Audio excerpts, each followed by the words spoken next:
అందరికీ నమస్కారం. నేను మీ చింటూని. ఆంధ్రప్రదేశ్ లో ప్రతి ఇంటికి ప్రగతి సంక్షేమం అందించాలని ఉత్తరాంధ్ర నుండి రాయలసీమ వరకు ప్రతి జిల్లాల్లోనూ సమగ్ర అభివృద్ధిని సాధించి రాష్ట్రాన్ని దేశంలోనే అభివృద్ధి సంక్షేమం పరిపాలనలో మొదటి వరుసలో పెట్టాలని తీర్చిదిద్దాలని కూటమి ప్రభుత్వం సంకల్పించింది. దీనికోసం ప్రజల ఆశీర్వాదం, మరిన్ని పథకాలు, ప్రణాళికలతో అనునిత్యం శ్రమించేందుకు మన కూటమి ప్రభుత్వం, మంచి ప్రభుత్వం సిద్ధంగా ఉంది అని కూడా ప్రతి ఒక్కరికి తెలియజేస్తున్నాము. అదే విధంగా మన ఏడాది పాలనలో మన నందమూరి బాలకృష్ణ గారు హిందూపురం నియోజకవర్గానికి అనేక సంక్షేమ అభివృద్ధి కార్యక్రమాలను చేశారనే దానికి ఇదొక నిదర్శనం. అందులో భాగంగా కొన్నిటి వరకు మున్సిపల్ కాంట్రాక్ట్ మరియు జనరల్ ఫండ్స్ కింద రోడ్లు కావచ్చు, సైడ్ కాలువలు కావచ్చు, వీధి రోడ్లు కోసం దాదాపు 18.5 కోట్ల వరకు వెచ్చించడం జరిగింది.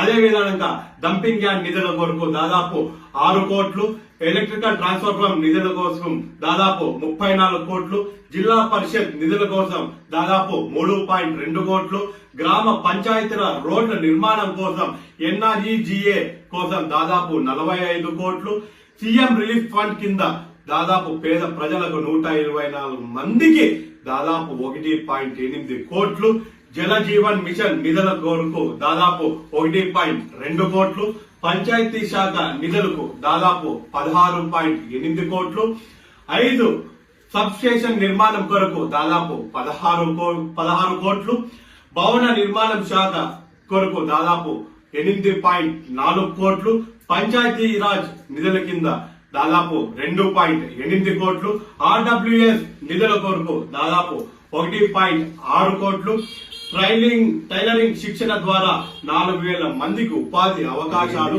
ఇలా చెప్పుకుంటూ పోతే అనేక సంక్షేమ అభివృద్ధి కార్యక్రమాలకు మన నందమూరి బాలకృష్ణ గారు శ్రీకారం చుట్టాడు. మన హిందూపురం మన బాలయ్య.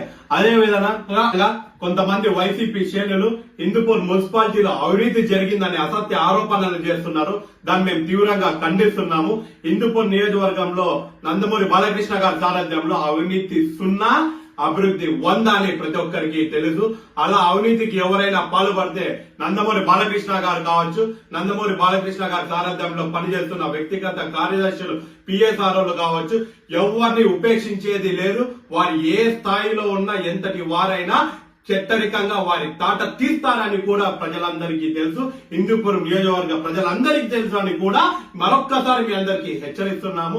ఇలా అసత్య ఆరోపణలు చేయడం వల్ల మీకు వచ్చే ఉపయోగం ఏది లేదని కూడా అది గుర్తు పెట్టుకోవాలని కూడా మీ అందరికీ తెలియజేస్తున్నాము. మరి ముఖ్యంగా అభివృద్ధికి సహకరించండి, ఆపద్దండి కూడా అని కూడా మీ అందరికీ సలహా చేస్తున్నాము, విజ్ఞప్తి చేస్తున్నామని కూడా మీ అందరికీ తెలియజేస్తున్నాము. మన బాలయ్య, మన హిందూపురం.